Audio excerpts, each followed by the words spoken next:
Барлықтарыңызға сәлем, каналға қош келдіңіздер. Бүгінгі видеода көз құрылысы туралы айтатын боламыз. Жарықты қабылдауға көз жауап береді.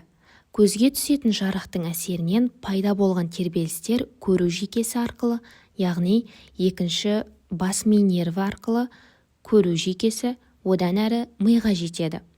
Көру жүйкелерінің айқасуы хиазма оптикум деп аталады. Онда көру жүйкесінің талшықтарының бір бөлігі айқасады. Сондықтан тербелістерді екі көздің торлы қабығының ішкі бөлігінен мидың қарама-қарсы жартысына береді. Ал екі көздің торлы қабығының сыртқы бөлігінен мидың дәл сондай жартысына береді. Миға кірген көру талшықтары көру жолы арқылы ми қыртысының желке тұсындағы бөлігіне жетеді. Ми қыртысында жарықты сезу пайда болады.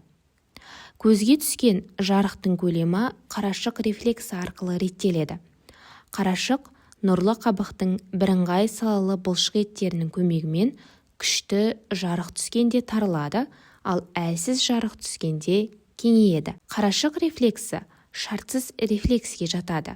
Оның орталығы ми бағанында орналасқан. Сол себепті егер науқастың бұл рефлексі дұрыс жұмыс істемесе, оның ми бағанына зақым келген деп күдіктенуге болады. Көз алмаларын сыртқы көз қозғалысының бұлшық еттері қимылдатады. Олар көлденең жолақ бұлшық еттінен тұрады. Олардың қозғалысы өз бетінше жүзеге асады. Көздің негізгі бөлігін шыны тәрізді дене құрайды. Көздің қима суретінен оның үш қабатын көруге болады. Сыртқы қабаты ақ қабық, ол берік, дәнекер қабаттан тұрады. Ол көздің алдыңғы бөлігінен мөлдір қасан қабыққа жалғасады. Көзге түскен сәуле қасан қабық пен ауаның шекарасында ең үлкен сыну деңгейіне жетеді. Орталық қабат тамырлы қабық. Ондағы тамырлар көздің ұлпаларын қанмен қамтамасыз етеді. Көздің алдыңғы бөлігінде ол цилиарлы дене және нұрлы қабыққа жалғасады. Нұрлы қабық немесе ирис қарашық рефлексіне жауап береді және көздің түсі нұрлы қабықтағы дақтарға байланысты болып келеді. Цилиарлы дененің бірыңғай салалы бұлшық еттері көз бұршағының дөңестігінің өзгергіштігін анықтайды. Заттардың алыс жақындығына бейімделе алады. Көз бұршағы цилиарлы денеге көз бұршақ байламдары арқылы бекиді.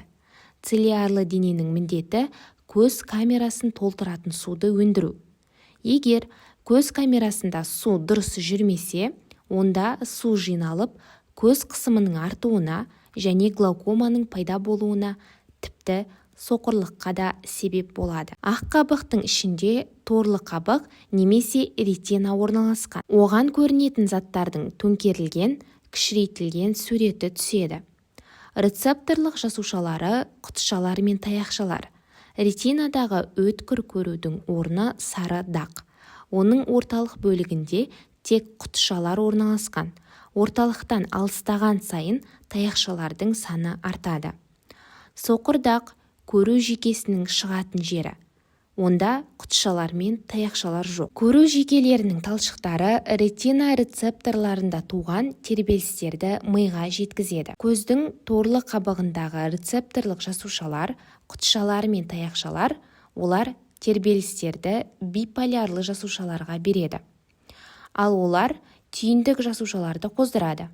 Түйіндік жасушалардың өсінділері және көру жүйкелерінің талшықтары көру жүйкелерінде орналасқан. Таяқшалардың жарыққа сезімтал дақтары родопсин. Ол А дәруменінен шығатын ретинал мен опсин ақуызынан тұрады. Родопсин барлық ұзындықтағы жарық толқындарына сезімтал.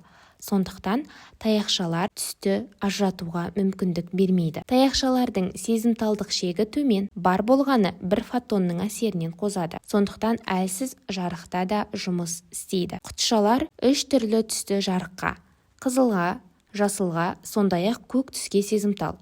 Олардың жарыққа сезімтал дақтары ядопсин. Ол родопсиннен өзінің ақуыздық бөлігімен ерекшеленеді. Құтышалардың сезімталдық шегі таяқшаларға қарағанда жоғары. Сондықтан әлсіз жарыққа белсенділіктері төмен.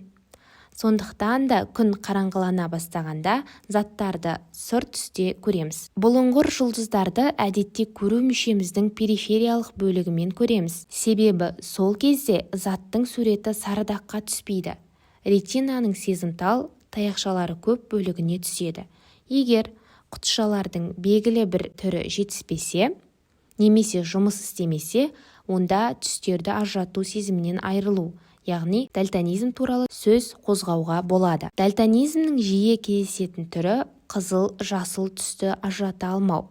Құтышалар жұмысының бұзылуы барлық 3 түрді қамтитындықтан науқас айналасын тек сұр көлеңке түрінде ғана көреді, яғни бұл дальтонизм. Құтышалар мен таяқшалар қараңғыда үздіксіз тежегіш қоздырғыштарды тасымалдайтын заттарды, яғни глутаматты босатады. Олар биполярлы жасушаның жұмысын тежейді. Жарықтың әсерінен рецепторлық жасушаларда электр тербеліс, гиперполярлану пайда болады. Сол кезде глутамат өндіру уақытша тоқтайды. Биполярлы жасушаның тежелуі де тоқтап, онда белсенді әлеуеттер пайда болады.